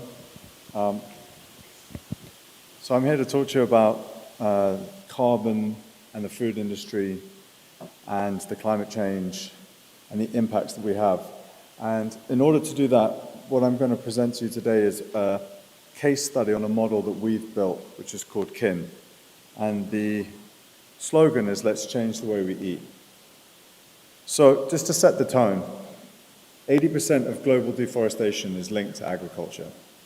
Our food systems contribute to 29% of greenhouse gases emissions. We need and know that we're doing it wrong, but we systemically haven't quite worked out the solution for it. And actually the problem goes deeper than this, because this is just focusing on food, but when you consider what happens when we now order food and we put it in plastic packaging and put it on the back of a moped and deliver it across a city, there's even more emissions that we haven't even considered. Our supply chain has increased our efficiency so much that we've lost track of where food comes from. The average meal in America travels 2,000 kilometers. The average seafood in a supermarket caught in the seas off the UK is processed in China and sent back to the UK. We do not eat the food from where we're from. We do not eat the seasons of when the food is produced. And we have gotten used to having what we want when we want without thinking about the natural impacts of that. And then along came a pandemic, and we saw the most aggressive acceleration into food for convenience. And food for convenience has doubled, is projected to double in size between 2020 and 2025. And of course, during the period of COVID, it aggressively grew week on week. Just to put this into a Hong Kong context, 3.9 billion single-use takeaway containers were used in 2019 in our city. Try and imagine what 3.9 billion containers actually looks like, and this is just one small city. So when we look at the problem, we realize that you can't solve every problem, and there are different people in different parts of our industry focusing on different aspects. There are people looking at supply chain, looking at the traceability. There is urban farming. There are commitments such as Singapore's commitment of 30 by 30, producing 30% of the food consumed by 2030. There are vertical farming solutions. There are restaurants that are aware and changing the packaging they use. But fundamentally, what we realized is that there is something that needs a more macro solution is food delivery in general. Food delivery in the current system doesn't work, and so we set ourselves a challenge, which we said is, if you started the whole system from scratch today, how would you do it differently, and what would you change? So, Ellen MacArthur Foundation has done a lot of work on the consumption of food, and the first major thing is to realize that 80% of the world will be living in cities by 2050. My guess is it'll be more sooner because of climate change. So what the first simple suggestion is, let's change the way cities eat. If we change the way cities eat, we can fundamentally change a big part of this problem of food. And what we also know is if we could change food for convenience, that is inexplicably linked to the way we eat in cities. People in cities are time short. We're ordering it to our desk. We order our groceries to our home. We are frequently now ordering everything we need through some form of delivery mechanism. So the first step to a solution is, let's change the way a city eats. So that means, and I think that this diagram does a really beautiful job of it, consume food from the location where possible, and if not, ensure that you're at least only buying from your region. So if we're buying food in Hong Kong, there is absolutely no need to have lettuce from Holland. There is absolutely really no need to have livestock from Europe or America. All of that is available within Asia Pacific. So consume locally, change brands to provide that food in a healthier, fresher form, and any waste that is created from that process, make sure that it doesn't get buried, doesn't get burnt, but it makes its way back to the farms that are in the location, and therefore the nutrients of that can continue and we can live in a more circular fashion. So how do we put that into a Hong Kong context, and what are we doing? So our solution, we call it a smart food ecosystem, and we're doing our first one here in Taikoo Place under the brand name Kin. Now, a smart food ecosystem, fundamental change, is that we centralize production into a community, into an ecosystem, and we provide great ingredients cooked fresh in the building. We do all the delivery on foot, and therefore we are carbon neutral in all delivery. And we are introducing and will phase out all single-use packaging by 2025 and be completely circular. So, in fact, we will rebrand from doing delivery to doing room service. And I think room service is a far nicer way to think about it, that you could order a ramen in a ramen bowl, the ramen bowl could come to your desk, you enjoy that, and that bowl could come back to be washed and used again. And using ingredients that are from the region, from the locality, and that any of the carbon that is required to the running of that business can be mitigated through mitigation strategies.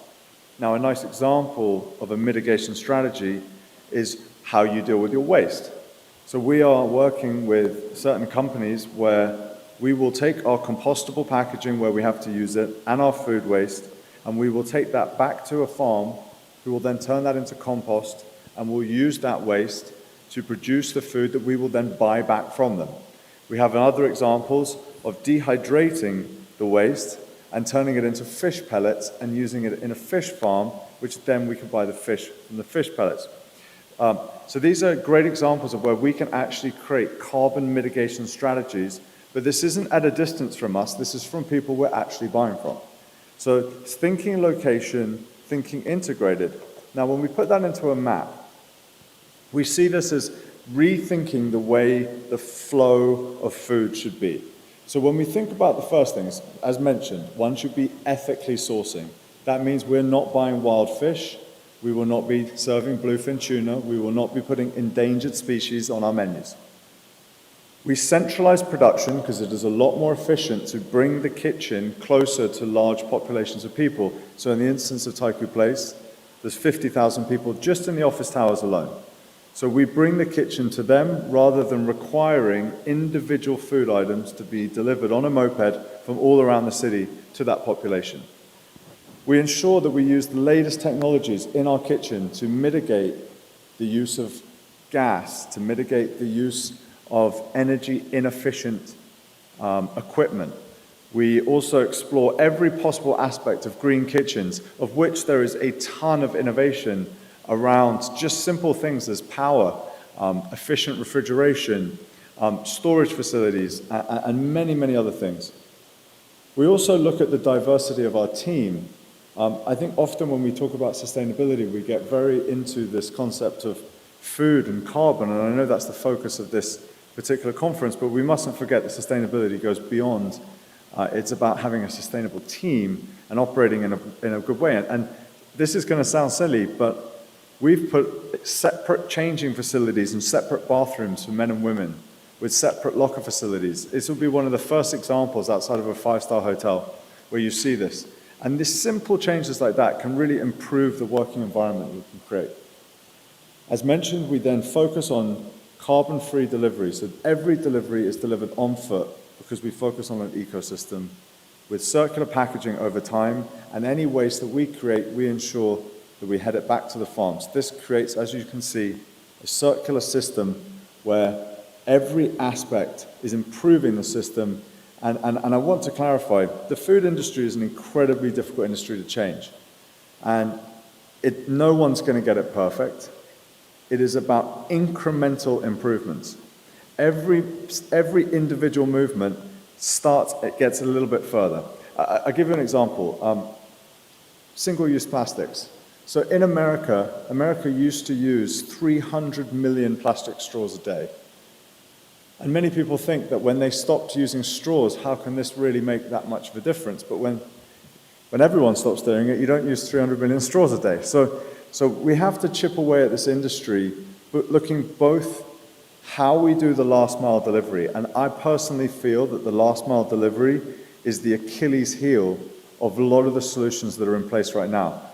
That we see large corporations really looking at, for example, the two big commitments with shipping, with Amazon, speaking about how can we reduce the negative impacts of how we ship on large vessels, which could also knock onto the food industry.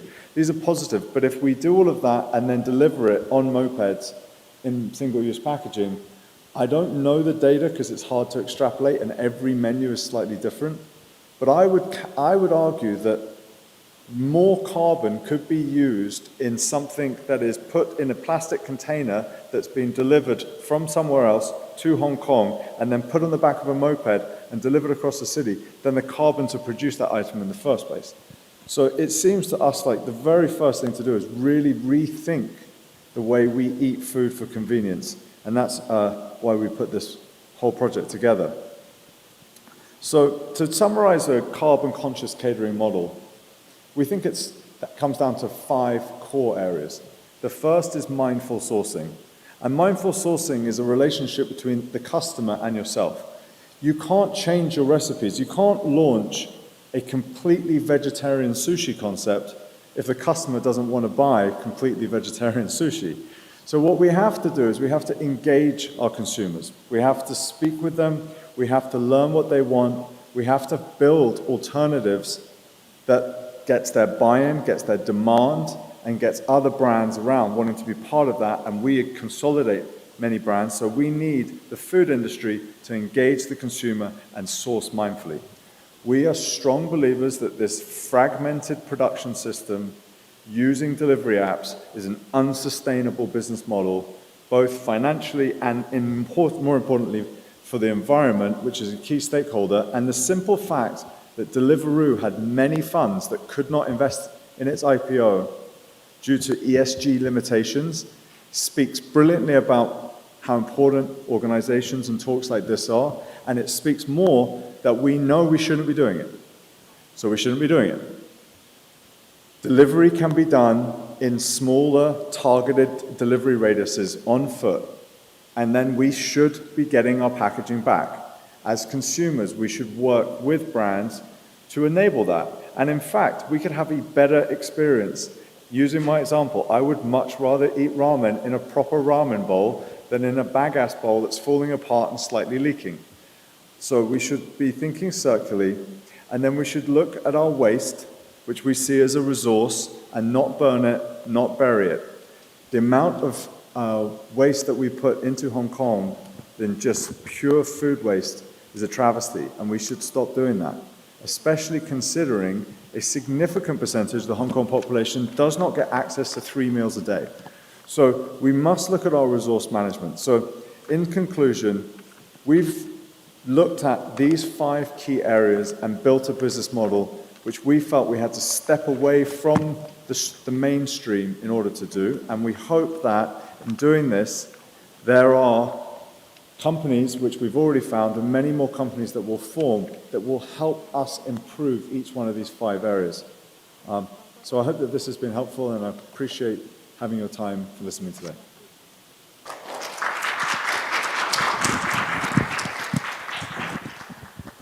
Thank you so much, Mr. Matt Reed. I'm sure because of the pandemic, we've all changed our habits in eating, right? So we really have to be aware of that.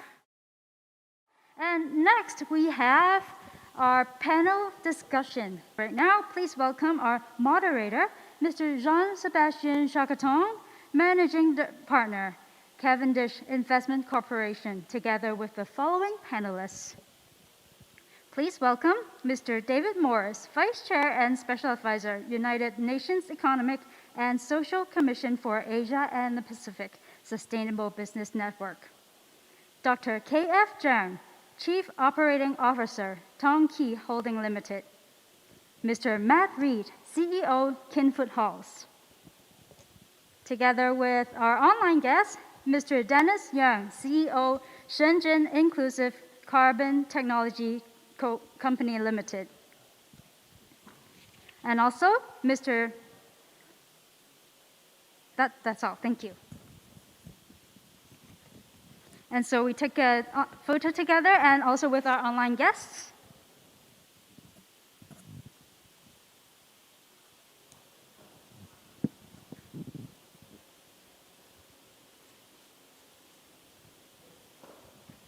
Thank you very much. And please be seated. And because of the social distance, We will be setting up a place right here next to the stage, and our moderator will be seating next to the stage.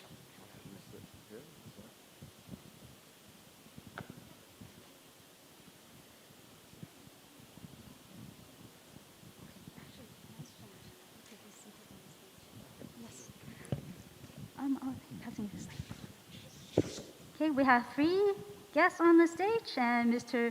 Jean Chapeton will be joining our panelists on the stage. And thank you very much. We'll start the panel discussion. Good afternoon, ladies and gentlemen, and welcome to our last panel on green technologies and carbon trading. I'd like to take this opportunity before making a short introduction to introduce you to our key panelists. At my right, I have Matt. Matt Reed is the CEO of Kin Food All. We just heard about his company and also a bit about his strategy. And we will come back to each of them with some specific questions. I would also like to welcome 2 of our online participants, David Morris. David is the Vice Chair and Special Advisor of UNESCAP and ESBN. And we also have joining us from Shenzhen, Dennis Young, who is the CEO of Shenzhen Inclusive Carbon Technologies. And last but not least, I have Dr. K.F. Chong at my left, who is the Chief Operating Officer of Tongki Engineering. So today's panel is quite an interesting one because our world is surrounded by green technologies.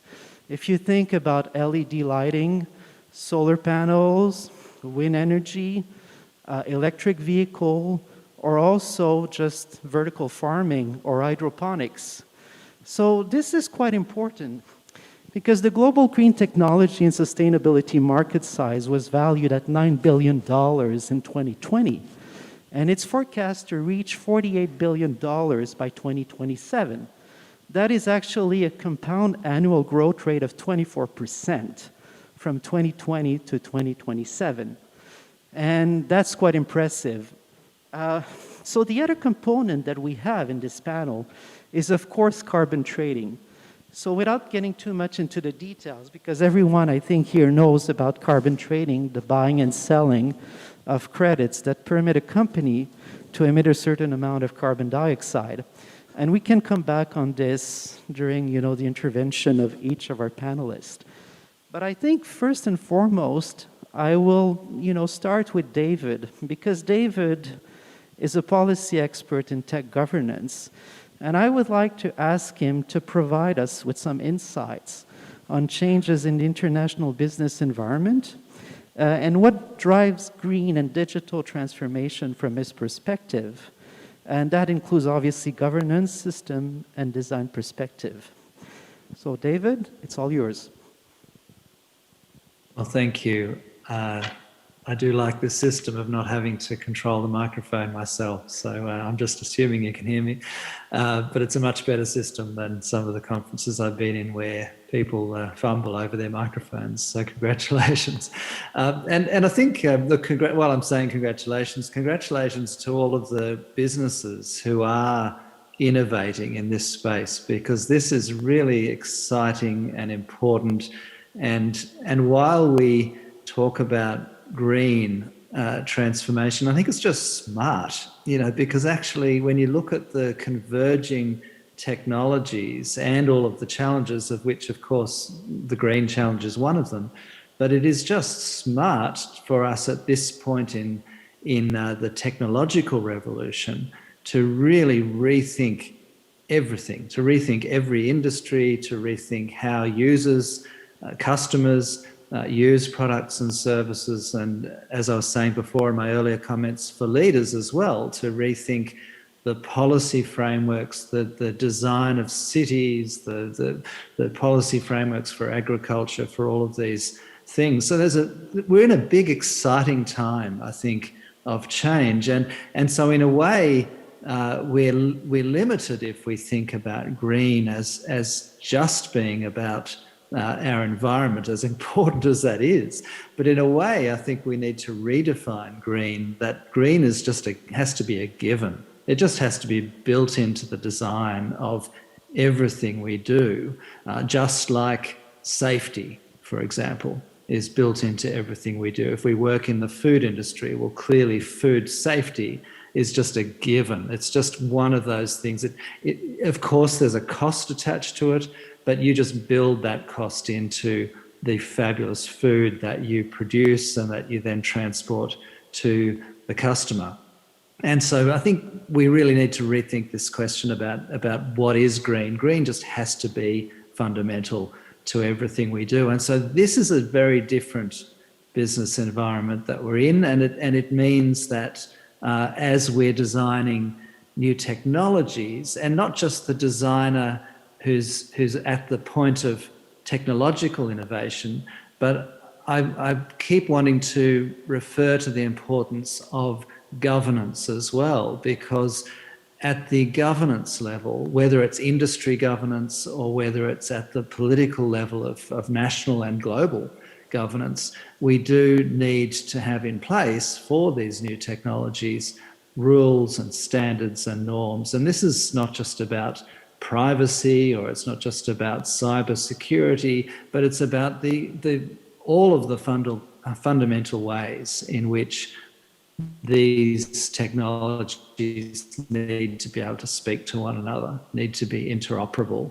And so if we're going to get this green transformation and this green innovation, it has to happen in the context of this of a new digitalisation agenda that has some agreed rules of the road. And so building into the design of this the concept of green as just a given, but also I think, I would argue as well, we have to build into it as well a level of cooperation, a level of understanding our challenge as being one that we are all in this together. We're in a public space when we develop any product that's going to have to be shipped and moved, and that goes for data as well. We're in a public space where people, individual people, and whole societies get affected by what we do, and our environment gets affected. So while these all sound like motherhood sort of statements, they are being neglected at the moment.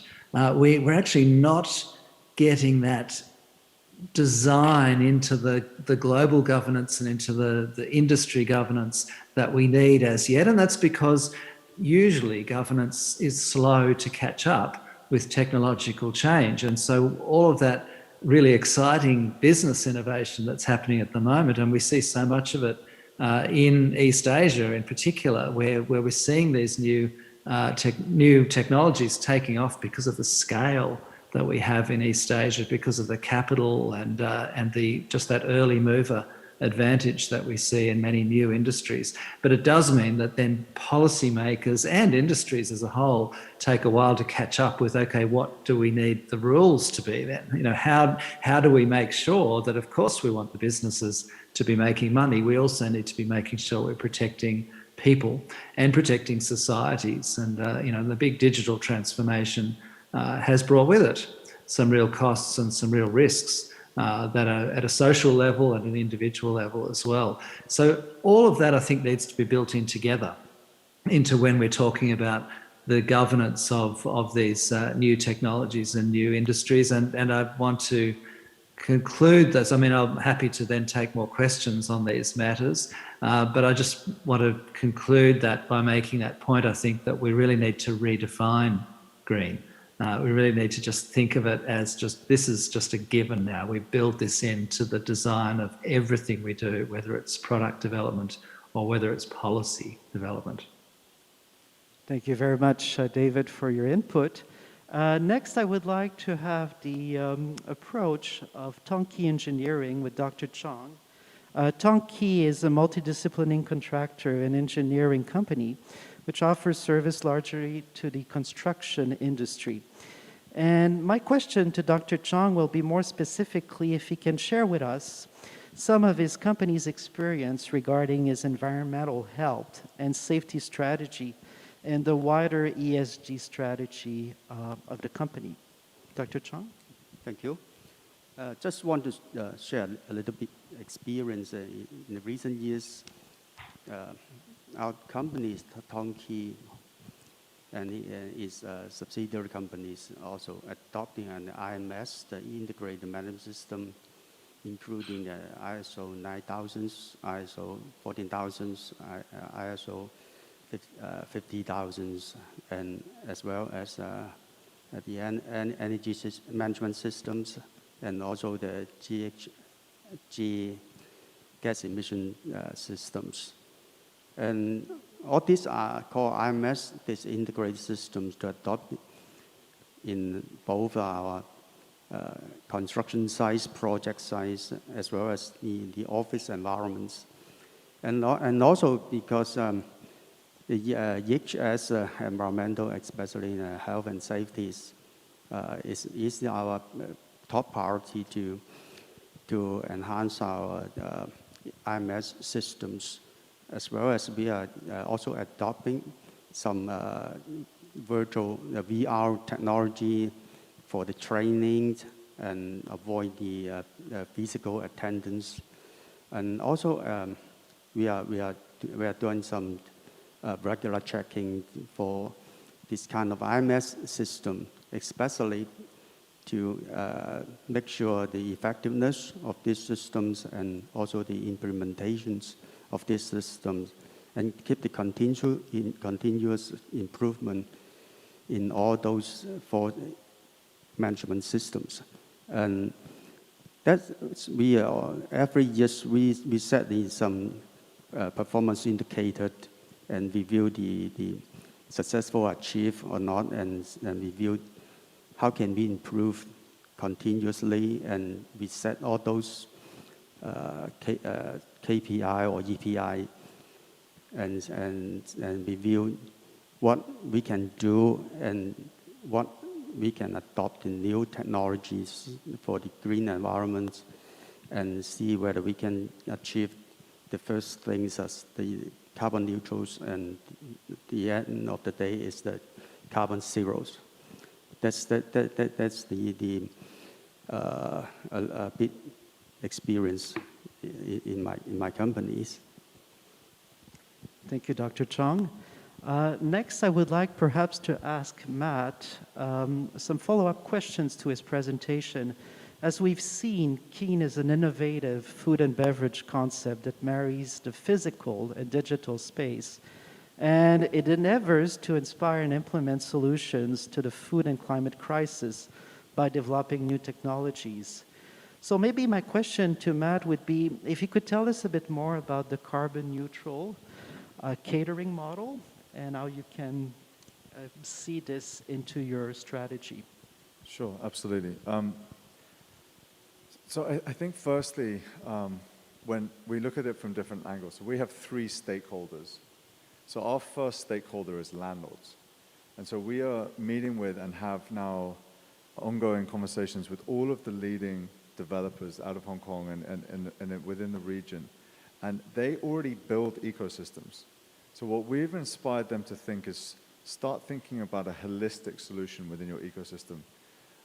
And we're starting with Swire, and we have many others coming in behind it. So the first step to our model is to engage with pre-existing communities and ecosystem creators, and then challenge them to rethink how food is produced, eaten, consumed, and how waste is flowing through their ecosystem. The second stakeholder is restaurants. So we've actually created the Netflix of food. So it's an app which streams famous recipes from brands all around the region. And so we're enabling restaurants to scale without, in a similar model to franchise, but the franchise is a bit like a DVD. Like you have to build the packaging and all of the, what we've done is Spotified it. We've taken just the recipe and the content. So what we're doing is we're using the power of brand to get the customer to convert to a new system. And by providing access for brands that are in perhaps a different city or another part of the city, but also quite often luxury brands that can't do more mass market lunch, we've enabling that brand power to be the main consumer driver. Because I think the one thing we must always remember is whilst everybody in this room is incredibly passionate, the reality is, in our experience, still significant numbers of people will still choose, in our industry, the food and the price will be the driver more than perhaps the packaging, the environmental strategy, or indeed the carbon footprint. So if we led with do this because it's the right thing to do, we might not be here to talk about this next year. So what we're really doing is, and you touched on it just before, is actually we are taking technologies similar to the presentation from Hewlett-Packard. We are taking pre-existing ERP systems. We are taking pre-existing ordering systems, and we are simply gelling them together and repurposing them and putting them into very targeted ecosystems with the stakeholders. And of course, the third stakeholder is the consumer itself.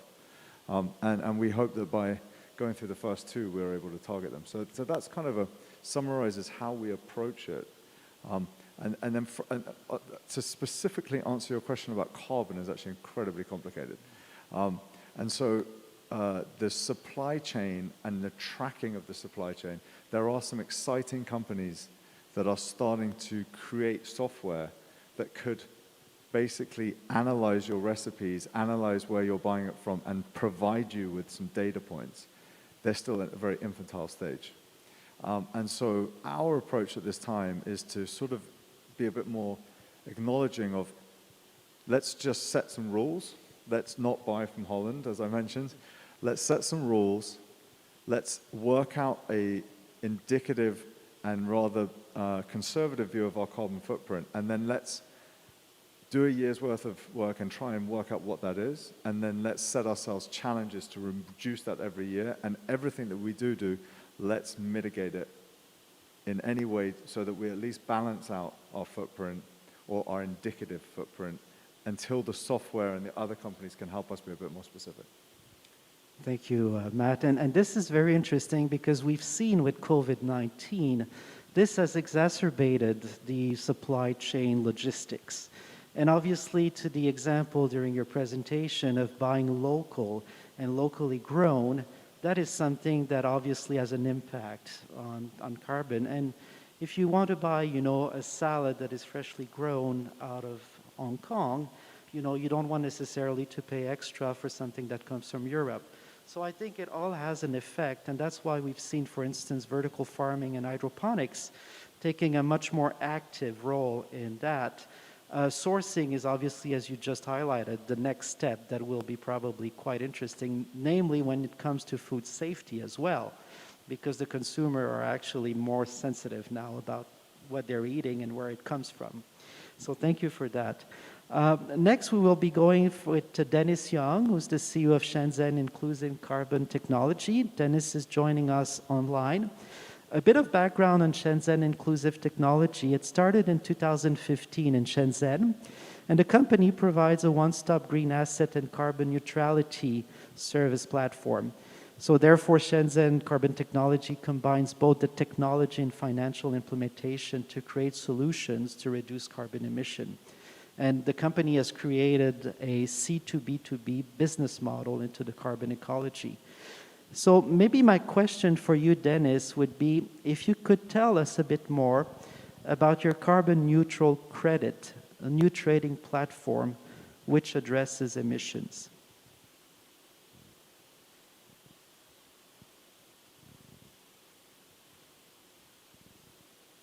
I assume everyone could hear me? Yes, we can. Yes, thank you. Regarding the carbon neutral token, is actually blockchain technology that records most of our carbon footprints and our low carbon data. So when it's on tokenization, we could identify it as a carbon debt, which is an emission, or is a carbon credit that it offsets the emission. So it's a calculation model that will allow trading on a platform to be done. I hope I've answered your question. Yes, by all means. Maybe just to be a bit more inclusive about the audience, please feel free if there are any questions that you would like to ask our panelists. We can continue and share some thoughts. There's also one more thing, Matt, that I'd like perhaps to come back, and I think you've highlighted this during the presentation earlier on. The carbon footprint obviously is important, especially across the food value chain. And one has to wonder from an investment perspective, and as a banker or an investor, you will be asking yourself, can this be a new profitable low carbon initiative? Because people are always looking at, okay, if I invest in this, what are the returns to be? And can this be valuable on the long term? I don't know if you have an opinion or a point of view on this, or if you could share maybe some thoughts. Yeah, I mean, I think it was touched on earlier that any investment on a long-term horizon that doesn't have an integrated solution that is going to drive change and engage the consumer and have the consumer actually believe that what they're saying is actually true and qualify it and be transparent is the companies that will succeed in any sector. What I would say is in the food sector, we're in an interesting state because in theory, one could argue that purchasing local should be more reasonable than doing it through an extensive supply chain. And I can give you a really little example of this. So I buy from an aeroponic farm, which is an R&D farm, a company called Genius Greens. And aeroponics is actually very clever technology. It doesn't use as much water. And we buy all of our lettuce and greens at my personal home, but also we have restaurants in the Mandarin Oriental. Mandarin Oriental also use it, and numerous other large corporations here have started to do it as well. The lettuce comes on its roots, is in an aeroponic form. It stays perfectly in good form for about 3 weeks. It doesn't die in your fridge, so it creates no food waste, and it is about half the price. So I'm using a very small example, but I would firstly say that local should, in theory, have less cost associated to it. I would also say that the key to making the environment a stakeholder in your business model from the outset, and like, so for example, when we look at bringing in a food item, every restaurant runs with a cost of goods.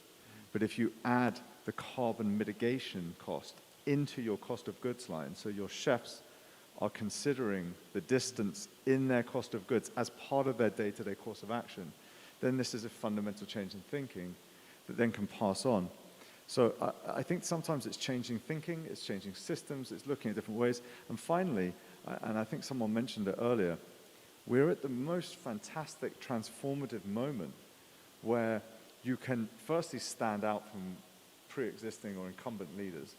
You can use technology like never before. And my view in food is transparency is going to be the key.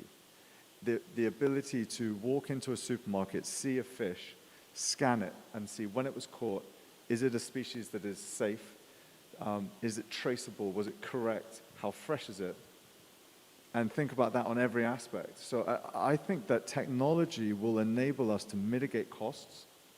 It will be able to rebuild business models where we should invest in two key things. This is only in my industry. You should buy good ingredients and you should pay talented people. And the problem we have right now is that the system is pushing us to buy bad ingredients and use bad labor practices simply to survive. And that's inspired us to rethink this. So I think the opportunity is there, I think, to answer your question. But I do think you've got to use technology and put the environment is a stakeholder. And you should actually come out in a better position than ignoring all of that. Thank you very much, Matt. I think it is indeed a very sound practice for the long term. Maybe coming back to David, and I know we have about 5 minutes left.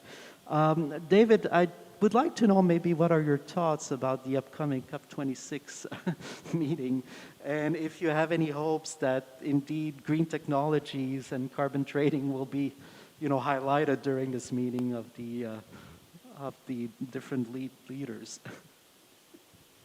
Well, this is the big question, isn't it? And I wish I knew the answer.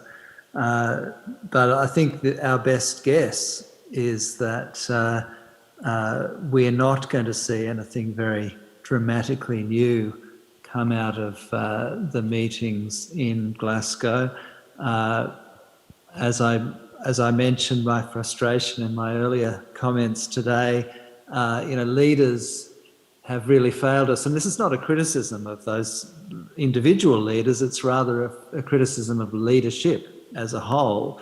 Our concept of leadership has really failed us on this big challenge, because this challenge is just too big, actually, for any one person to solve alone. And so what it really does require at the global level is for world leaders to come together and to rethink where we're heading. And that's a very big ask, and it's been beyond the capability of most of our world leaders. I mean, I just am staggered at the fact that we are, October 27, and so it's nearly 12 months since the election of a new US president, and still the US president and Chinese president have not met.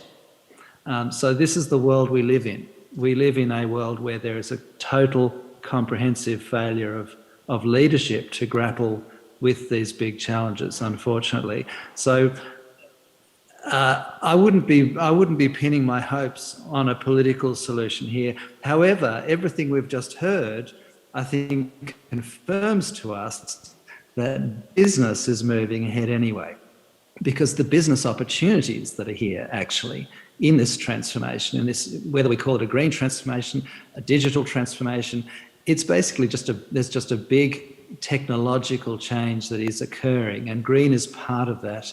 And I think while, of course, there would be big early wins if we could move faster on energy, and I think we will see movement on energy, but it will not be fast enough, sadly. I used to work for the Pacific Island countries, the small island countries of Oceania. I used to represent them in China for a few years recently. And I have to say, for some of those countries, the future is looking very grim. The chance that by the middle of the century, some of those islands are going to be almost uninhabitable because of the increase in natural disasters and the raising of the ocean, which may seem to be a small thing, the raising of the ocean, but actually it's the tides, the changing storms that are affecting these island countries. So these things, we're still not moving fast enough to deal with these. But my hope is that the kind of technological and green transformation that we've been talking about today is happening anyway. So we can't pin our hopes on Glasgow to suddenly give us the way forward. I think we in the business community have got to find it. We've got to find the ways to be smarter and to appeal to a new way of operating, a new way of consuming, a new way of producing. Thank you very much, David, indeed. We have about 2 minutes left. If there are any questions from the audience or perhaps online, please feel free. If not, I would like to take this opportunity to thank our panelists for having joined us today, and also for the organizer, Dr. William Yu, of this event. Thank you very much. Thank you very much, Mr. Jean-Sébastien Chacaton and panelists, for such an insightful panel discussion. Thank you very much once again.